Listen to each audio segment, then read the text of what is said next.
नमस्कार, श्रीनिशा बातमीपत्रात प्रेक्षकांचं मनपूर्वक स्वागत। आज दिनांक 3 फेब्रुवारी 2024 वार शनिवार। बातमीची सुरुवात करूया सुविचारमालेने। नशिबात आणि नजरेत एकच फरक आहे। जी गोष्ट आपल्या नशिबात नसते तीच गोष्ट आपल्या नजरेला हवी असते। आजचा सुविचार आपण बघितला। आता बघूया बातमीपत्रातील ठळक बातम्या।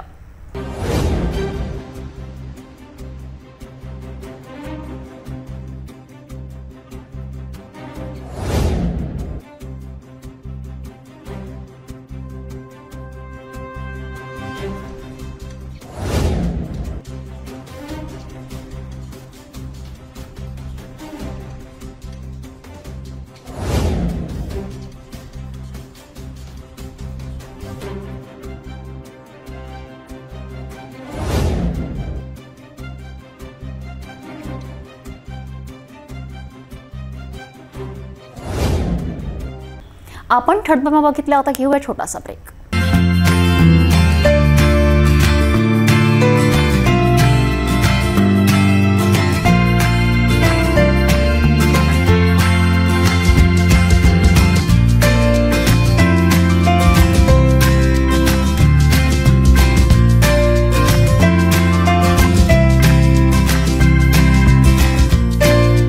संपूर्ण लग्न बसता आराधना जवाहर रोड अमरावती। ब्रेक नंतर बघूया सविस्तर बातम्या। अमरावती मध्यवर्ती कारागृहात कडेकोट सुरक्षा असताना बाहेरून कोणाला आणि कोण गांजाच्या पुड्या भरलेला टेनिस बॉल फेकत आहे याचा अद्यापपर्यंत सुद्धा तपास लागू शकला नाही। टेनिस बॉल कापून नागपुरी खर्रा सोबतच हिरवा गांजाच्या पुड्या भरलेला बॉल फेकण्यात आला। त्यावर नजीकच्या पोलीस स्टेशनमध्ये तक्रार सुद्धा याआधी करण्यात आली। आता पुन्हा 1 फेब्रुवारीला अशी संशयास्पद घटना समोर आली आहे। 3 गांजाच्या पुड्या भरलेला टेनिस बॉल एका कारागृहात पोलीस कर्मचाऱ्याला दिसून आल्याने पुन्हा एक खळबळजनक माहिती समोर आली आहे। टेनिस बॉल कापून त्यात गांजा पुड्या भरून योग्य प्लॅनिंग करून आणि योग्य त्याच बॅरेक स्थळी फेकणे हा एक खरंच महत्त्वपूर्ण चौकशीचाच भाग झाला आहे। मात्र अद्यापही अनेक अशाच घटनेच्या अनेक तक्रारी दाखल झाल्या असताना तो टेनिस बॉल फेकणारा अद्यापपर्यंत पोलिसांच्या हाती न लागणे यावर आता अनेक प्रश्नचिन्ह उपस्थित होत आहे। सुरक्षेच्या दृष्टीने आधी दुसऱ्या क्रमांकाचे कारागृह अमरावती मध्यवर्ती कारागृहाला समजले जात होते। मात्र हल्लीच्या काळात याच कारागृहात घडत असलेल्या अनेक संशयास्पद घटनेवरून याच कारागृहाच्या सुरक्षेवर प्रश्न निर्माण होत आहे। याच कारागृहातून काही बंदी नियोजित कट रचून मुख्य प्रवेशद्वारवरून उड्या घेणे तर याच कारागृहात अट्टल बंदीच्या भाईटोळी निर्माण होऊन एकमेकांवर वर्चस्व निर्माण करणे आणि आता तर याच कारागृहात 1-2 महिन्यानंतर नियमित बाहेरून गांजाच्या पुड्या फेकणे हे नेहमीच्याच घटना घडत आहे। घडत असलेल्या या घटनेवरून आता अमरावती मध्यवर्ती कारागृहाच्या सुरक्षेवर गंभीर प्रश्न निर्माण होत आहे। पंछी भी पर नहीं मार सकता अशी ओळख असल्याची सुरक्षा मध्यवर्ती कारागृहात दिसून येत आहे असा समज आहे। आतमध्ये जाणाऱ्याची कसून चौकशी तर कोणाला मोबाईल आतमध्ये घेऊन जाणे वर्ज्य आहे। एवढेच काय तर येथील अधिकाऱ्यांना भेटीसाठी बाहेरील कोणताही व्यक्ती असो त्यांना बाहेरच आपली बॅगसह मोबाईलही जमा करावा लागतो। मग आतमध्ये अनेक संशयास्पद घटना का घडत आहे? याच कारागृहात बाहेरून योग्य वेळी टेनिस बॉल कापून त्यात गांजाच्या पुड्या योग्य स्थळीच नियोजित पद्धतीने कशा फेकल्या जात आहे? याआधी याच कारागृहात बॅरेक परिसरात गांजाच्या पुड्या टाकलेली टेनिस बॉल जप्त करण्यात आली। अशा अनेक घटना फैजलपुरा पोलीस स्टेशनमध्ये दाखल होत असलेल्या तक्रारीवरून उघडकीस येत आहे।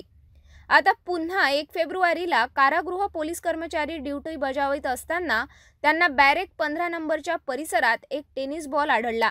याचीच माहिती कारागृह अधीक्षकांना दिल्यानंतर प्रकरणाची तक्रार फैजलपुरा पोलीस स्टेशनमध्ये करण्यात आली आणि लगेच सर्व शोध पथक शासकीय कॅमेरा घेऊन आत दाखल झाले।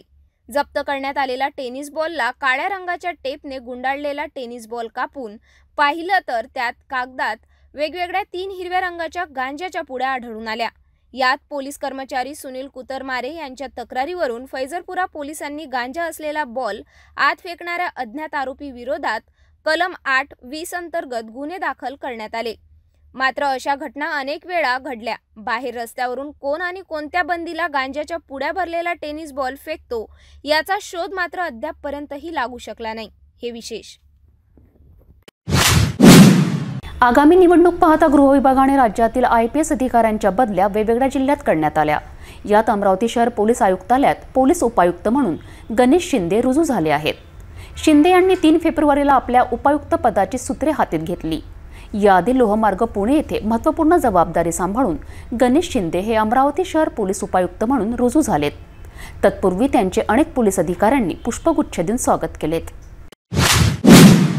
लोकसभा निवडणूक लक्षात घेता अनेक पोलीस अधिकाऱ्यांच्या दुसऱ्या जिल्ह्यात बदलीचे आदेश धडकलेत.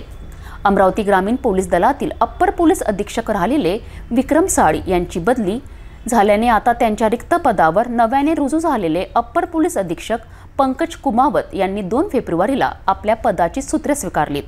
पंकज कुमावत हे 2019च्या तुकडीचे IPS असून त्यांचे धाकटे भाऊ अमित कुमावत हे सुद्धा IPS असून ते लखनौला पोलीस अधीक्षक पद सांभाळत आहेत. पंकज कुमावत यांना अमरावती ग्रामीण पोलीस दलात पहिलीच अप्पर पोलीस अधीक्षक पदाची पोस्टिंग मिळाली आहे. कुमावत हे मूळचे राजस्थान राज्यातील झुंझुनू गावातील आहे. अमरावती जिल्ह्यातील शासकीय सर्व योजनेचा लाभ मिळावा, योजनेची जनजागृती व्हावी या उद्देशाने LED चित्ररथास जिल्हाधिकारी कार्यालयात इथून 2 फेब्रुवारीला सुरुवात करण्यात आली. या रथाला जिल्हाधिकारी सौरभ कटियार यांच्या हस्ते हिरवी झेंडी दाखवून प्रारंभ करण्यात आला. जिल्ह्यातील लाभार्थ्यांनी विविध शासकीय योजनेचा लाभ घ्यावा असे आवाहनही कटियार यांनी केलेत. जिल्हा वार्षिक योजनेअंतर्गत लाभार्थ्यांसाठी राबविण्यात येत असलेल्या विविध योजनांचा प्रचार प्रसार करणाऱ्या LED चित्ररथास जिल्हाधिकारी सौरभ कटियार यांनी 2 फेब्रुवारीला हिरवी झेंडी दाखवून शुभारंभ केला.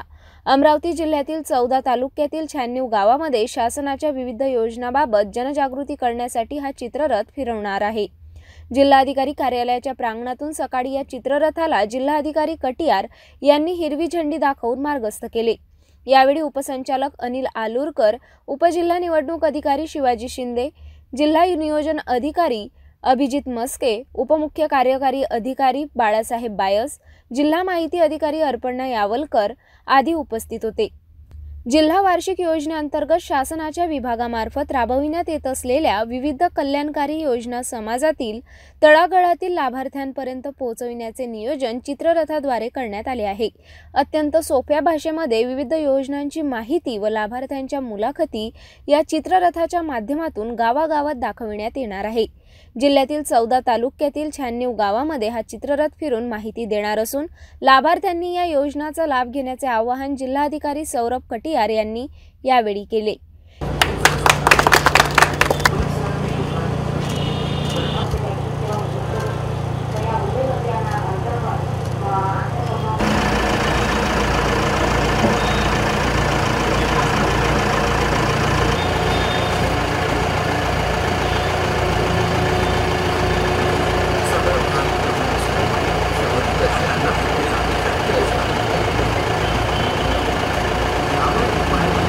चित्ररथामध्ये महात्मा ज्योतिराव फुले जन आरोग्य योजना, मुख्यमंत्री शाश्वत कृषी सिंचन योजना, नैसर्गिक उत्पादनांचे माहेरघर मेळघाट हाट, महाराष्ट्र ग्रामीण जीवनोन्नती अभियान, पशुसंवर्धन विभाग, कृषी विभाग, उद्योग विभाग, सहकार विभागातील महात्मा ज्योतिराव फुले शेतकरी प्रोत्साहनपर लाभ योजना, आयुष्मान योजना, शेतकरी सन्मान योजना यासह इतर योजनांची माहिती व लाभार्थ्यांच्या मुलाखती या LED चित्ररथाच्या माध्यमातून दाखविण्यात येणार आहे.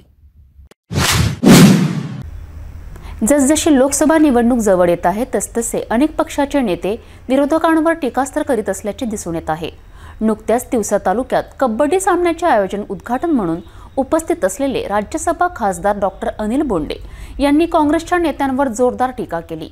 तिवसा मतदारसंघ काँग्रेसच्या जंगली प्राण्याने उद्ध्वस्त केलाय. जसे शेतात जंगली डुक्कर येऊ नये म्हणून झटका मशीन लावल्या जाते तसे काँग्रेसला झटका दिला पाहिजे असा घणाघाती टीका खासदार डॉक्टर अनिल बोंडे यांनी केली आहे. पाहूया राज्यसभा खासदार डॉक्टर अनिल बोंडे काय म्हणतात ते.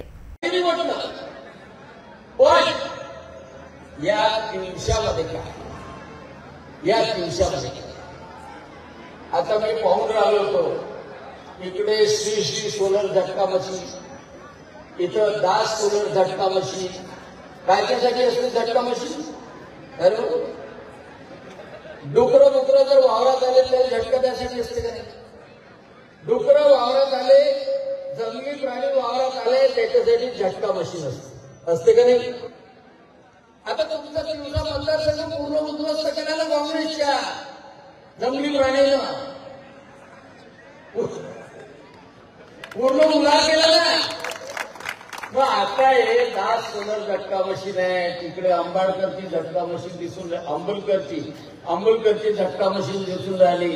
आता या दिवसा मतदारसंघात होणाऱ्या लोकसभा निवडणुकीमध्ये आणि विधानसभा निवडणुकीमध्ये हे काँग्रेसचे डुकरं जे घुसतात ना, त्याने झटका लावलाच पाहिजे. झटका लावलाच पाहिजे. तेव्हा कुठं महाराष्ट्राची जी प्रगती आहे, तेव्हा कुठं देशाची प्रगती आहे, त्याच्यामध्ये दिवसा मतदारसंघ सामील होईल. आता दिवसाच्या ठाणेदाराला मला भेटायला, मी दिवसाच्या ठाणेदाराला फक्त एकच गोष्ट सांगितली, म्हटलं भाऊ तुम्ही तरुण आहात. भेटूया एका छोट्याशा विश्रांतीनंतर. किचन गृहिणी से जुड़ा एक अटूट हिस्सा, जहां उसे मिले हर एक चीज अपनी सही जगह पर. इसलिए Amba stainless steel kitchen trolley आपको लगने वाली साइज अनुसार, आपके किचन के अनुसार, बिल्कुल आपकी इच्छा अनुसार उच्चतम क्वालिटी के किचन ट्रॉलीज मैन्युफैक्चरिंग से सीधे आप तक, यानी 100% वाजिब दाम, ना देखभाल की जरूरत, ना जंग लगने की परेशानी, आसानी से वॉश करने हेतु उत्कृष्ट कैरियर सिस्टम, साथ ही स्टेनलेस स्टील जीना रेलिंग, डेकोरेटिव ग्रिल एवं गेट भी हम बना कर देते हैं. Amba stainless steel kitchen trolley, Dastur Nagar चौक के पास, MIDC रोड, अमरावती, महाराष्ट्र. विश्रांतीनंतर पुन्हा आपले स्वागत. केंद्र आणि राज्य सरकारची यशोगाथा तथा विविध योजना सामान्य नागरिकांपर्यंत पोहोचविण्यासाठी, यासोबतच जनतेचा विश्वास पुन्हा जिंकण्यासाठी भारतीय जनता पार्टीचे प्रदेशाध्यक्ष चंद्रशेखर बावनकुळे यांच्या मार्गदर्शनात 4 ते 11 फेब्रुवारीपर्यंत गाव चलो अभियानाला सुरुवात करण्यात येणार आहे. भाजप राष्ट्रीय अध्यक्ष JP नड्डा यांच्या सूचनेनुसार गाव चलो अभियानात 7 लाख बूथवर भाजपा पक्षाचे कार्यकर्ते कार्य करणार आहेत. अमरावती जिल्ह्यात हे अभियान ग्रामीण भागात भाजपा जिल्हाध्यक्ष खासदार डॉक्टर अनिल बोंडे व अमरावती शहरामध्ये शहराध्यक्ष प्रवीण पोटे यांच्या नेतृत्वात कार्याला सुरुवात होणार असल्याची माहिती आयोजित पत्रकार परिषदेत स्पष्ट करण्यात आली. उद्यापासून आपलं गाव चलो अभियान सुरू होणार, नेमकं काय संकल्पना, काय उद्देश आहे? गाव चलो अभियानमध्ये केंद्र शासनाच्या आणि राज्य शासनाच्या ज्या ज्या योजना आहेत, ह्या योजनांबद्दलची माहिती प्रत्येक गावातल्या सर्वसामान्य माणसाला त्या योजनांचा लाभ मिळाला की नाही मिळाला, मिळाला नसेल तर त्याच्यासाठी प्रयत्न करणे, मिळाला असेल तर त्या लाभार्थींना विचारा की तो व्यवस्थित मिळाला आहे की नाही, ह्या सगळ्या गोष्टीची चौकशी करणे, गावांमध्ये शेतकऱ्यांपासून, युवकांपासून, महिलांपासून जे काही प्रॉब्लेम्स आहेत त्या प्रॉब्लेम्सला पाहणी करणे. गावातल्या सगळ्या लोकांना भेटतो आहोत आम्ही, सगळ्या, असं नाही की पक्षाच्याच लोकांना भेटतो आहे. विरोधी पक्षातले जे काही मानवाईक माणसं आहेत, समाजातली जी कोणती मोठी माणसं आहेत, गाव चालवणारी माणसं आहेत, सरपंच असतील, उपसरपंच असतील, ग्रामपंचायत सदस्य असतील, कारण सगळ्या ठिकाणी तर भारतीय जनता पार्टीचे सरपंच उपसरपंच नाही आहेत, आणि म्हणून अशा सगळ्या लोकांना भेटून त्या गावाची काय अवस्था आहे याचा सगळा फीडबॅक घेणे आणि गाव स्वच्छता करणे, तिथल्या लोकांना भेटून घेणे, तिथल्या लोकांना कर्मचाऱ्यांच्या भेटी घेणे, या सगळ्या बाबीचा पाठीमागचा उद्देश हा आहे की सर्वसामान्यापर्यंत शासनाने केलेल्या ह्या चांगल्या काही सुंदर बाबी ज्या आहेत, ज्या योजना आहेत, ते पोचल्या आहेत की नाही आहेत. 2 फेब्रुवारी हा दिवस जागतिक पाणथळ दिवस म्हणून अनेक नैसर्गिक प्रेमीसह वेक्स संस्था राबवित असते. यावर्षी सुद्धा शेकडो विद्यार्थ्यांना सोबत घेऊन छत्री तलाव परिसरात महास्वच्छता अभियान राबवून साजरा करण्यात आला. पाणथळ जागांचे संवर्धन व्हावे व त्याविषयी जनजागृती व्हावी या उद्देशाने छत्री तलाव परिसरात निर्माल्यासह विसर्जित केलेल्या मूर्त्या संकलित करून परिसर स्वच्छ करण्यात आला. 2 फेब्रुवारी हा दिवस दरवर्षी जागतिक पाणथळ दिवस म्हणून जगभरात साजरा केला जातो. पाणथळ जागांचे संवर्धन व्हावे व त्याविषयीच्या जनजागृती व्हावी यासाठी दरवर्षी मध्यवर्ती विषय जाहीर करून त्या संकल्पनेला केंद्रस्थानी ठेवून विविध कार्यक्रमाचे आयोजन करण्यात येत असते. यावर्षीचा या दिवसाचा मध्यवर्ती विषय मानवाच्या कल्याणासाठी पाणथळी असा असून 2 फेब्रुवारीला वन्यजीव व पर्यावरण संवर्धन संस्था अमरावती आणि महाराष्ट्र पक्षी मित्र यांच्या वतीने छत्री तलाव परिसरात स्वच्छता अभियान राबविण्यात आले. संख्या बघा किती दिसत आहे 50-100. परंतु दुसरा पक्षी आपण हिवाळ्यात रेड क्रेस्टेड पोचार्ड नावानं हा कोपरा पूर्ण भरलेला असायचा. पूर्ण म्हणजे कमीत कमी 200 ते 250 फक्त एका जातीचे रेड क्रेस्टेड. कॉमन कूट 500 ते 600, कॉमन पोचार्ड 800 ते 900 असे एका वेळी किमान 5 ते 7 हजार बर्ड या तलावावर असायचे. परंतु आता परिस्थिती अशी झाली आहे की त्याच्या 10% किंवा 20% बर्ड उरले आहेत. का उरले आहेत? कारण ह्या तलावाचा सत्यानाश केलेला आहे. ह्या तलावावर महापालिकेनं मोठ्या प्रमाणात बांधकाम सुरू केलं, ज्याला आम्ही विरोध केला, तरीही ते बांधकाम झालं आहे. त्यानंतर अमरावती शहरातले नागरिक तलाव हा आपला एक महत्त्वाचा सोर्स आहे हे न मानता ह्या ठिकाणी वर्षभर कचरा करत असतात. ह्या ठिकाणी आपण बघता की ह्या मूर्त्या टाकलेल्या आहेत. याचं सरांनी सांगितलं तुम्हाला की विसर्जन होते. वर्षभर लोक घरातला कचरा, घरातलं निर्माल्य, घरातले जुन्या पोथ्या, देवाचे फोटो सगळं इथं आणून टाकतात. कारण तलाव हे चांगले ठेवण्याची मानसिकता आपल्या नागरिकांची पण नाही. हे सगळ्यात दुःखाची गोष्ट आहे. आणि म्हणूनच आज या वेटलँड डेच्या दिवसाच्या निमित्तानं आपण वेटलँड हे मानवासाठी, पर्यावरणासाठी, जैवविविधतेसाठी महत्त्वाची बाजू आहे हे सांगण्याचा प्रयत्न करण्यासाठी आपण हा वेटलँड डे साजरा करतो आहे. तर आता आपण इथे असलेल्या पक्ष्यांचा परिचय करून घेऊया. आता तुम्हाला समोर कोणते पक्षी दिसतात? या अभियानात शिवाजी विज्ञान महाविद्यालय, अमरावती प्राणीशास्त्र विभाग, भारतीय महाविद्यालय, नरसम्मा महाविद्यालय आणि इंटॅक चॅप्टर यांनी संयुक्तपणे सहभाग घेतला. छत्री तलाव येथे तलाव स्वच्छता अभियान व पक्षी निरीक्षण कार्यक्रमाचे आयोजन करण्यात आले होते. छत्री तलावावर पक्षीसह वन्य प्राणी सुद्धा अवलंबून असतात. मात्र अलीकडे या ठिकाणी होत असलेल्या विविध बांधकामे तसेच शहरातील मूर्ती विसर्जन व कचरा टाकला जात असल्याने तलावात मोठ्या प्रमाणात प्लास्टिक व इतर वस्तूंमुळे प्रदूषण झाले आहे. त्यामुळे येथील पक्षी प्रजातींची संख्या दिवसेंदिवस कमी होत आहे.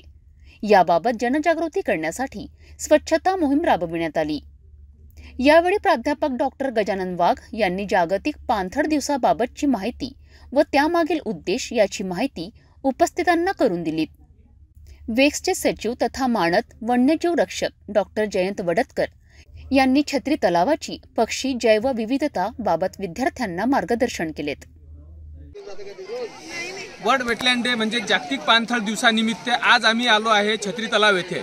आणि या छत्री तलावावर वन्यजीव व पर्यावरण संवर्धन संस्थेच्या वतीने छत्री तलाव स्वच्छता मोहीम, कचरा साफ करणे आणि पक्षी निरीक्षण ह्यासाठी आम्ही इथे आलो आहे. आणि यामध्ये आज अमरावती येथील श्री शिवाजी विज्ञान महाविद्यालय, भारतीय महाविद्यालय आणि Narsamma college art, commerce and science Kirannagar ह्या महाविद्यालयाचे सुमारे 200 विद्यार्थी ह्या कार्यक्रमात सहभागी झाले. आज सकाळी आमच्या टीमने या ठिकाणी असलेल्या पक्ष्यांची माहिती विद्यार्थ्यांना करून दिली, पक्षी निरीक्षण केलं. आणि या तलावावर जो आज शहरातील नागरिक कचरा टाकतात, मोठ्या प्रमाणात मूर्त्यांचं विसर्जन करतात, देवाचे फोटो, निर्माल्य आणून टाकतात, त्यामुळे हा कचऱ्यामुळे हा तलाव अतिशय घाण झाला आहे. आणि पूर्वी जेवढे पक्षी इथं दिसायचे त्याच्या 10% पण पक्षी या ठिकाणी दिसत नाही. ही या तलावाची शोकांतिका आहे. आणि म्हणूनच आज याच्याबद्दल जनजागृती करण्यासाठी आजच्या ह्या वेटलँड दिवसाच्या निमित्तानं आज आम्ही इथे स्वच्छता मोहीम आखली आहे. आणि आपल्याला दिसेल की विद्यार्थी कचरा साफ करत आहेत आणि मोठ्या प्रमाणात मूर्त्या पण इथे निघत आहेत, त्या जमा होत आहेत. प्लॅस्टिक कचरा निघतो आहे, पन्न्या निघत आहेत, थर्मोकॉल निघते आहे. तर हे सगळं गोळा करण्याचा उद्देश हा आहे की लोकांमध्ये जनजागृती व्हावी आणि पाणथळ संवर्धनाविषयी लोकांना पाणथळीचं महत्त्व माहिती व्हावं, एवढ्यासाठीच या कार्यक्रमाचं आज नियोजन केलेलं आहे. अमरावती जिल्ह्यातील अचलपूर जिल्ह्याची निर्मिती व्हावी तसेच स्वतंत्र विदर्भ निर्माण व्हावा ही मागणी गेल्या अनेक वर्षांपासून विदर्भ राज्य आंदोलन समितीच्या वतीने केल्या जात आहे. हीच मागणी घेऊन आता पुन्हा 2 फेब्रुवारीला बहिरम येथे रास्ता रोको आंदोलन करण्यात आले. विदर्भवादी नेते वामनराव चटप व प्रकाश पोहरे यांच्या नेतृत्वात विभागीय संपर्क प्रमुख बंटी केजरीवाल यांच्या मार्गदर्शनात दुपारी आंदोलनाला सुरुवात करण्यात आली. यावेळी अनेक पदाधिकारी, कार्यकर्त्यांनी स्वतंत्र विदर्भाच्या मागणीसाठी घोषणा दिल्यात. विदर्भ राज्य आंदोलन समितीच्या वतीने विदर्भवादी नेते वामनराव चपट व प्रकाशराव पोहरे यांच्या नेतृत्वात व विभागीय संपर्क प्रमुख बंटी केजरीवाल यांच्या मार्गदर्शनात 2 फेब्रुवारीला बहिरम येथील महाराष्ट्र व मध्य प्रदेश बॉर्डरवर अचलपूर जिल्हा निर्मिती व स्वतंत्र विदर्भ राज्याच्या मागणीसाठी दुपारी 1 वाजता रास्ता रोको आंदोलन होणार आहे, अशी माहिती विदर्भ राज्य आंदोलन समिती कोअर कमिटी सदस्य तथा विभागीय संपर्क प्रमुख बंटी केजरीवाल व विदर्भ राज्य आंदोलन समिती युवा आघाडी विदर्भ प्रदेश संघटक रवी वानखडे यांनी दिली। पृथक विदर्भाची मागणी कित्येक वर्षापासून होत आहे। महाराष्ट्रातून जर विदर्भ वेगळा राज्य झाला तर विदर्भाचा 100% विकास होणार, परंतु ही मागणी करत असताना आजपर्यंत ही मागणी पूर्ण नाही झाली। माजी खासदार जामवंतराव दोटे ही मागणी घेऊन लढत राहिले, शेवटी त्यांचं निधन झालं तरी सुद्धा विदर्भ वेगळा झाला नाही। महाराष्ट्राचे सध्याचे उपमुख्यमंत्री देवेंद्र फडणवीस यांनी सुद्धा विदर्भ वेगळा करण्यासाठी कित्येक आंदोलनं केली, परंतु जेव्हा सत्ता हातात येते तेव्हा आपले केलेले वादे हे नेते विसरतात। या प्रकारचं सुद्धा चित्र आहे। आपल्यासोबत आज परतवाडा येथे विदर्भ राज्य वेगळं व्हावं यासाठी मागणीसाठी विदर्भ राज्याची वेगळं व्हावं म्हणून एक समिती तयार झालेली आणि विदर्भामध्ये दौरा करत आहे आणि विदर्भात चक्का जाम आंदोलन करण्याचं त्यांनी पूर्ण कार्यक्रम लावलेला आहे। पहिला चक्का जाम परतवाडाच्या बहिरम रोड मध्य प्रदेश महाराष्ट्राच्या सीमेवर होणार आहे। आपल्यासोबत या समितीचे कोर कमिटीचे सदस्य रवी वानखडे आहेत, त्यांच्यासोबत जाणून घेऊया की हा एकूण त्यांचा कार्यक्रम दौरा कसा आहे। जय विदर्भ राज्य आंदोलन समितीचे अध्यक्ष सन्मान्य ॲडव्होकेट वामनराव चटप साहेब व विदर्भवादी नेते प्रकाश पोरे साहेब यांच्या नेतृत्वामध्ये व या विभागाचे संपर्क प्रमुख माननीय श्री बंटीभाऊ केजरीवाल यांच्या मार्गदर्शनामध्ये स्वतंत्र विदर्भाची मागणी घेऊन बैराम या ठिकाणी दिनांक 4 फेब्रुवारी रोजी रास्ता रोको आंदोलन होणार आहे। त्याचीच माहिती देण्यासाठी आमचे युवा आघाडीचे प्रदेश अध्यक्ष मुकेश भाऊ मासुरकर या ठिकाणी आलेले आहेत। मुकेश भाऊ काय म्हणणार? मुकेश भाऊ विदर्भाचं नेतृत्व करत आहे, युवा आघाडीचं नेतृत्व करत आहे, काय त्यांची प्रतिक्रिया आहे आणि ह्या आंदोलनाची कशी रूपरेखा राहील जाणून घेऊया। विदर्भ राज्य आंदोलन समिती वेगळ्या विदर्भ राज्यासाठी सन 2012 पासून सातत्याने लढा देत आहे। 250च्या वरती आमचे आंदोलन सुरू झाली आहे आणि आम्ही शेवटच्या टप्प्याला 27 डिसेंबर ते 1 जानेवारीपर्यंत आम्ही आमरण उपोषणाला बसलो। नागपूरला 15 लोक आणि बुलढाण्याला 7 लोक आम्ही उपोषणाला बसलो। सरकार आमच्याशी बातचीत करायला तयार नव्हती, परंतु ज्यावेळेस आम्ही कोर कमिटीने अचानक मीटिंग घेतली आणि संविधान चौकात 1 जानेवारी 2024ला ज्या दिवशी नवीन वर्ष लोक मनवत होते त्याच दिवशी आम्ही विदर्भाचे आंदोलन घेऊन रस्त्यावर उतरलो, रस्ता रोको आंदोलन केलं। सरकार जागी झाली, सरकार या विषयावर बोलतही झाली आणि आज त्याचाच समोर जाऊन आम्ही हे रस्ता रोको आंदोलनासाठी आमच्या कोर कमिटीत चर्चा केली आणि 27 जानेवारीला आमचा पहिला रस्ता रोको आंदोलन सावरगावच्या मध्य प्रदेश सीमेवर झालेला आहे नरखेड तालुक्यात आणि आता तुमच्या भागातील बहिरम येथे मध्य प्रदेश सीमेवर हे रस्ता रोको चांदूरबाजूर तालुक्याच्या शेवटच्या टोकावर हे रस्ता रोको आंदोलन 4 तारखेला होणार आहे। केंद्र सरकारला आम्ही ठणकावून सांगण्याकरता का विदर्भाची जनता आता स्वतंत्र विदर्भ राज्य मागत आहे, कारण महाराष्ट्रात राहून आम्ही 63 वर्ष पाहिलं, परंतु विदर्भाच्या जनतेच्या नशिबी फक्त अनुशेष आला। उलट आम्हाला ज्या 28 सप्टेंबर 1953ला जो नागपूर करार झाला होता त्या नागपूर कराराप्रमाणे केले गेलेले जे वायदे होते ते आजपर्यंत तुम्ही पूर्ण केले नाही आणि अशा परिस्थितीत आमच्या सिंचनाचे तुम्ही 60,000 करोड रुपये पडवले, रस्त्यांचे 15,000 करोड रुपये पडवले, आमच्या युवकांच्या जे आहे 4 लाखाहून अधिक नोकऱ्या पडवल्या, म्हणून आमच्या भागात जे बेरोजगारी तयार झाली, शेतकऱ्यांच्या आत्महत्या वाढली, प्रदूषण कुपोषण सारखे पर्याय झालेले आहे। तर आता हे कुठेतरी थांबलं पाहिजे।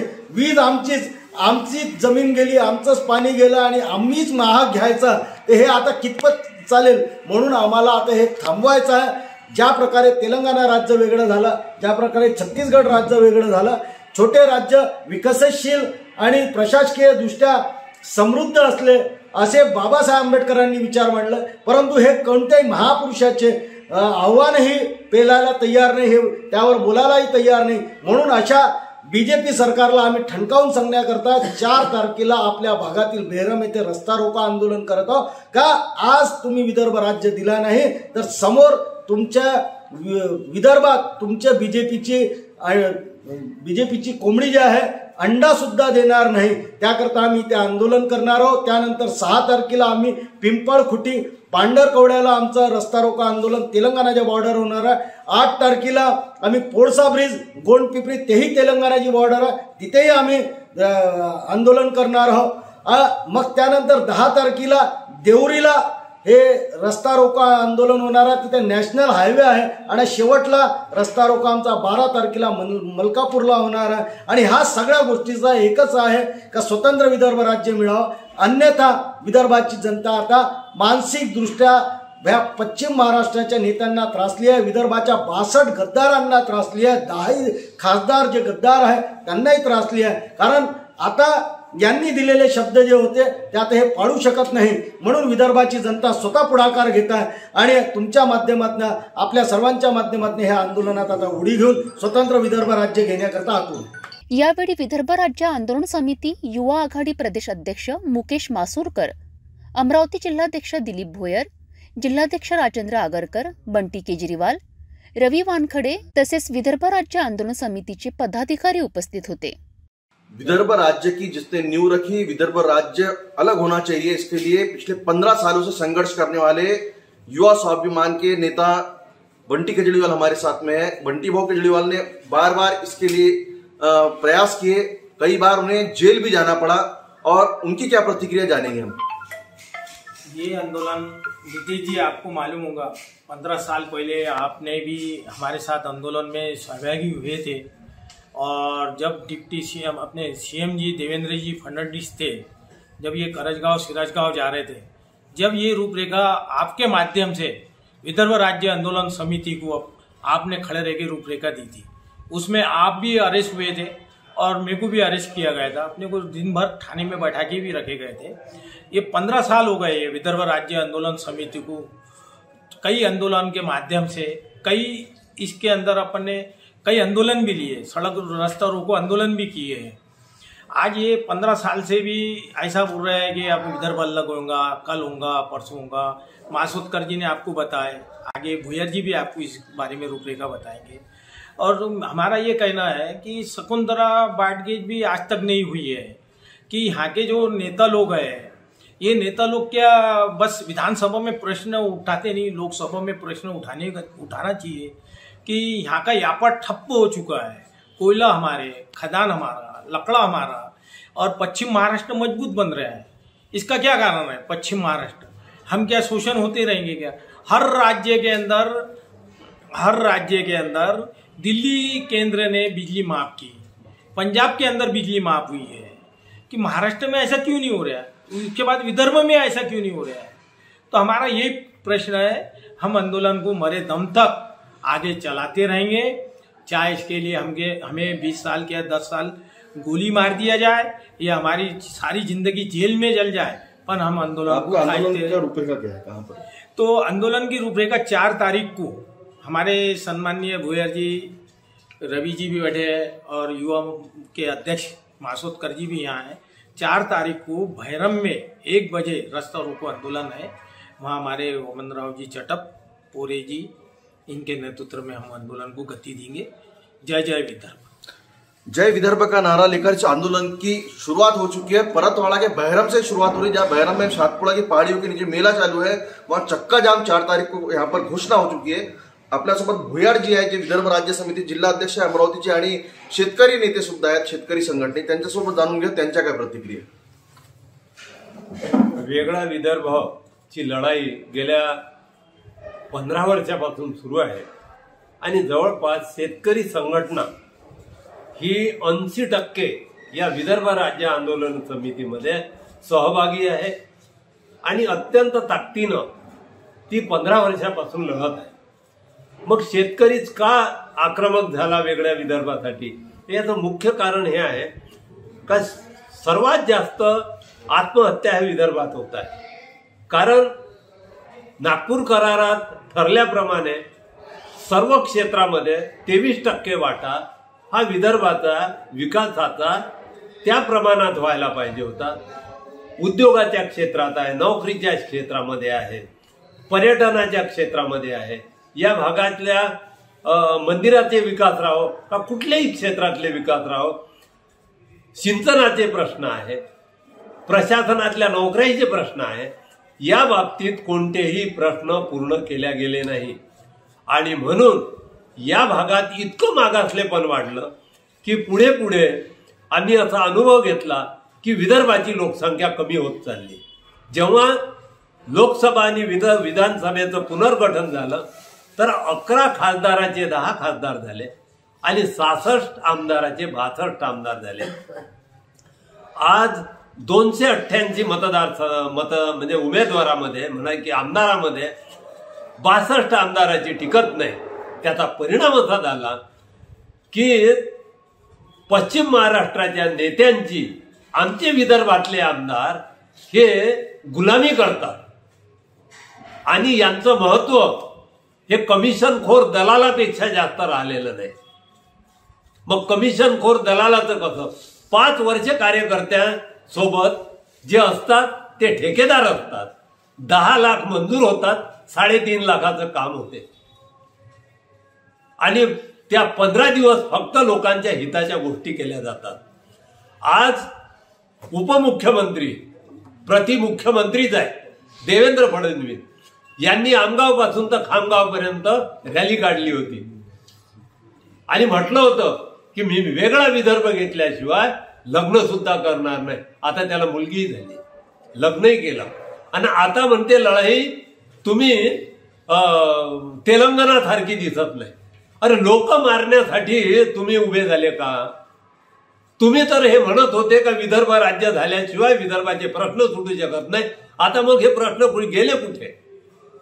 प्रश्न आहे नितीनजी गडकरीनं आम्हाला हे म्हटलं होतं की आमचं सरकार जर सत्तेत आलं तर आम्ही तुमच्या वेगळा विदर्भाचा प्रश्न आम्ही पहिले सोडू. आता ते सुद्धा तीच भाषा म्हणजे बोलायला लागले. ज्यांनी आमच्या पुढे हा शब्द दिला का आम्ही वेगळा विदर्भ करू आणि अशा वेळी आमच्या इथे सर्वात जास्त आमदार 44-45 आमदार आम्ही निवडून दिले. त्यानंतर पुढच्या निवडणुकीमध्ये 15 आमदार कमी झाले. आता एकही आमदार यांचा निवडून दिला नाही पाहिजे कारण केंद्रामध्ये सरकार काँग्रेसचं बीजेपी सरकारचं आहे आणि वेगळा विदर्भचा विरोध किंवा कोणत्याही प्रांतामध्ये जर विरोध झाला तर त्याला काही महत्व नाही. तेलंगणाचाही विरोध होता, झारखंडचाही विरोध होता, छत्तीसगडचाही विरोध होता, पण तरी ते वेगळे राज्य झाले. याचं कारण असं आहे की घटनेच्या कलम 3 नुसार हा अधिकार लोकसभेत आहे. संसदमध्ये जर यांनी ठराव पास केला तर वेगळं राज्य करण्याची जबाबदारी, त्याला त्याचा हक्क देण्याची जबाबदारी.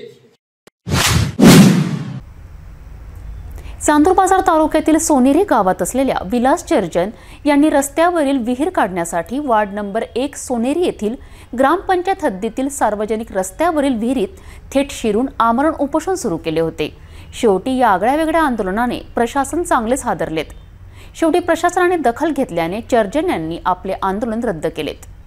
आपल्या मागण्या रेटून धरण्यासाठी कोण कधी कोणते आंदोलन करणार याची काही शाश्वती नसते. अगदी रस्त्यावर असलेल्या विहिरीमुळे मुलांच्या जीवास धोका उद्भवत असल्यामुळे वारंवार प्रशासनाला निवेदन देऊन सुद्धा दुर्लक्ष केल्याने अखेर चांदूर बाजार तालुक्यातील सोनोरी गावातील वार्ड क्रमांक 1 मध्ये राहणारे विलास चर्जन यांनी 25 जानेवारीपासून ग्रामपंचायत प्रशासनाविरोधात 45 फूट खोलवर असलेल्या कोरड्या सार्वजनिक विहिरीत खाट टाकून आमरण उपोषण सुरू केले होते. रस्त्यावर असलेल्या विहिरीमुळे लहान मुलांच्या जीवाला धोका येत होता व बाजूला असलेल्या अपंग पेशंटना चेकअपला नेण्याकरिता कुठलेही वाहन त्या ठिकाणी जात नसल्याने ग्रामपंचायत, पंचायत समिती, तहसीलदार यांना वारंवार निवेदन देऊन सुद्धा कुठलीही कारवाई झाली नाही. याची दखल तात्काळ मीडियाने घेतल्याने प्रशासन हादरले. उपोषणाच्या 5व्या दिवशीच तालुका स्तरावरील संबंधित वरिष्ठ अधिकारी उपोषणास्थळी दाखल झाले. लेखी आश्वासन देऊन उपोषणकर्ते विलास चर्जन यांना टोपलीच्या साह्याने विहिरीत उतरून बसविण्याचा प्रयत्न केला. मात्र उपोषणकर्त्याने अतिक्रमणमध्ये येत असलेल्या विहिरी बुजवल्याशिवाय उपोषण मागे घेणार नाही अशी ठाम भूमिका घेऊन विहिरीत उपोषण सुरूच ठेवल्याने प्रशासन नमले व 1 फेब्रुवारी गुरुवारी रोजी लेखी आश्वासन दिल्यानंतर चर्जन यांनी आपले उपोषण रद्द केले. हे मी सतत 2 वर्षापासून ही रस्त्यात मधोमध असल्या कारणाने जाण्यासाठी त्रास होता. त्या कारणासाठी वारंवार ग्रामपंचायत निवेदन दिले परंतु ग्रामपंचायत कोणतेही अभिप्राय देत नव्हती. नुसतं लेखी आश्वासन देत होती आणि सोडून देत होती. आज आपण हे टोकाची भूमिका घेतलेली आहे. विहिरीमध्ये आपण आंदोलन केलेलं आहे. गेल्या 7 दिवसापासून जवळपास आपण हे आंदोलन करत आहात. आज आपल्याला यामधून बाहेर काढलेलं आहे आणि आपल्याला अधिकाऱ्यातर्फे काय आश्वासन देण्यात आलेले आहे, काय सांगाल? आता ही विहीर बा ग्रामपंचायत याच्या स्टे पहिल्यांदा सांगितलं ग्रामपंचायतच्या स्टे आहे, पण काल याने मोजणी करून त्या भूमी अभिलेखवाल्याने सांगितलं का बा ही विहीर गावठाणमध्ये आहे, कारण ह्या विहिरीवर गावातील नागरिकांना माझी विहीर आहे असा हक्क दाखवलेला होता. फसवणूक केली ग्रामपंचायत. हां, ग्रामपंचायत फसवणूक केली, पण त्यांना पण हेतू परस्पर ग्रामपंचायत सहकार्य करत होती. त्याला निवेदन देऊन किंवा त्याला विनंती करून का बा आम्हाला विहीर बुजून द्या, आमच्या घरापर्यंत काँक्रीट रस्ता आला पाहिजे, आमचं म्हणणं एवढं होतं. फक्त विहीर बुजून द्या 2 वर्षाच्या पासून अगोदर. तर त्यांनी ते विहिरीचा विषय घेतलाच नाही. मग होतं अतिक्रमण आलं, मग ते अतिक्रमण पाडलं गेलं. मग ते अतिक्रमण पाडल्यानंतर मग विहिरीचा प्रश्न राहिलाच ना. आम्ही ते अतिक्रमण पाडायच्या उद्देशानं नव्हतं केलं, पण विषय असा झाला की अतिक्रमण पाडण्यासाठी येईनं आम्हाला उत्तेजन दिल्यासारखं, तुम्ही बा असं करू शकत नाही, तुम्हाला त्यातलं समजत नाही, तुम्ही काय करू शकता, आमच्यापाशी एवढे कागद आहे तेवढे कागद आहे. पण आजकाल कसं सगळे नियम असे आहे का आपल्या लोकांना ज्या शिक्षण आहे झालेलं त्या लोकांना त्या कागदाचं वाचन करणं, त्याचा कागदाचा परूज आपल्यापाशी आणणं, काही झेरॉक्स भेटणं, हे भेटणं, ते सगळं शिक्षण लोकांना आहे. आता आमचे पोरं शिकले आहेच, काही नाही म्हटलं तरी. मग यांनी त्याचा खुलासा घेतला, त्या पत्ते लावले, यांचं अतिक्रमण आहे का नाही आहे, खरेदी पाहिली, आपल्या ग्रामपंचायतले कागद पाहिले, त्याच्यानंतर येले 2-3दा ऑर्डरही दिल्या, हे दिल्या. मागच्या वेळेस सुद्धा या विहिरीमध्ये उपोषण करण्यात आलं होतं आणि पुन्हा हीच वेळ उपोषण करण्याची आलेली आहे. नेमकं हां, ते झालं तर ते होतं, पहिलं होतं, तर मग हे मागं पडलं. त्यांनी असं म्हटलं आहे की किशोर मडगे यांची विहीर आहे बा, आम्ही ते बुजून देऊ शकत नाही. त्यावेळेस अतिक्रमण पडते म्हणे, त्यावेळेस आम्ही ते सांगितलं की विहीर बुजून देतो. विषय असा झाला का अतिक्रमण मागं येईन, विहीर बुजून देतो बा, तुम्हाला रस्ता करून देतो. पण त्याचा असा उद्देश होता की विहिरीतून समोरच्या माणसाला काढून घ्यायचं आणि विहीरही बुजवायची नाही. आणि हे यावेळी गटविकास अधिकारी मोहन शृंगारे, ब्राह्मणवाडा थर्डी ठाणेदार उल्हास राठोड, अतुल जाधव, वैद्यकीय अधिकारी सुधीर गणोरकर, पोलीस पाटील यांच्या हाताने लिंबू रस पिऊन उपोषण मागे घेण्यात आले. त्याच्यामुळे वरिष्ठ न्यायालयात दाद मागण्याकरता ग्रामपंचायतीमार्फत निवेदन देण्यात आलं श्री विलास भवनात. न्यायालयात आता प्रकरण दाखल करून ते अपील खारिज करू आणि पुढील कारवाई आपण करू ग्रामपंचायतीमार्फत.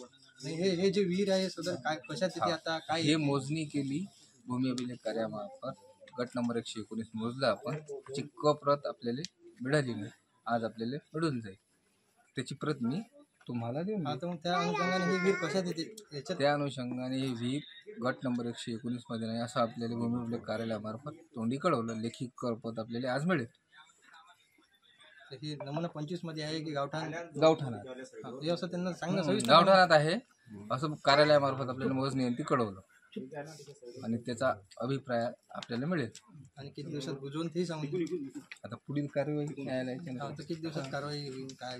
आपण प्रकरण दाखल करू न्यायालयात ग्रामपंचायत मार्फत आणि त्याच्या जो अपील आहे ते खारिज करू, कारवाई करून देऊ. किती दिवसात होणार एकंदर कारवाई? 1 दिवस पण सांगता, पण अपील टाकल्यानंतर अंदाजे किती दिवस तरी अंदाजे न्यायालयीन भाषेत नाही सांगू शकत आपण किती वेळ लागेल. कालावधी सांगून देणार हां, अपील दाखल करण्याची कार्यवाही आपण लगेच करू. यावेळी गावातील नागरिक व पोलीस कर्मचारी मोठ्या संख्येने उपस्थित होते. जाता जाता पुन्हा एकदा आजच्या ठळक बातम्या.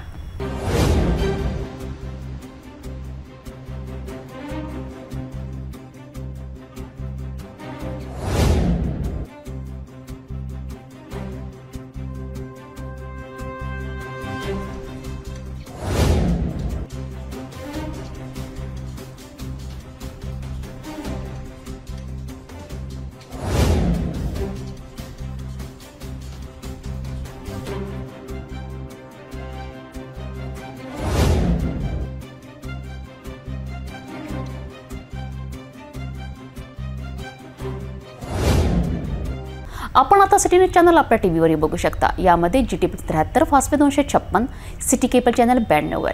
जर आपल्या टीव्हीवर सिटी न्यूज दिसत नसेल तर आपण आपल्या केबल ऑपरेटर संपर्क करावे. आपण सिटी न्यूज केबलच्या व्यतिरिक्त YouTube, फेसबुक, इंस्टाग्राम आणि ट्विटरवर बघू शकता. याकरिता सोशल मीडिया अकाउंट सबस्क्राईब करा, फॉलो करा, लाईक करा. YouTube अकाउंट सबस्क्राईब करण्याकरिता सबस्क्राईब बटनाला क्लिक करा आणि बेल आयकॉन दाबायला विसरू नका. कारण सरकारी समाचार आपल्यापर्यंत पोहोचणार आहेत. तसेच सिटीचे फेसबुक पेज लाईक करा, इंस्टाग्राम आणि ट्विटर हँडल फॉलो करा. आपण व्हॉट्सॲपवर सुद्धा सूचना देऊन न्यूज प्राप्त करू शकता. व्हॉट्सॲप नंबर खाली स्क्रीनवर येत आहे. हे बातमीपत्र डायव्हरच थांबूया. पुन्हा भेटूया नवीन घडामोडींसोबत. आपण बघत राहा फक्त सिटी न्यूज.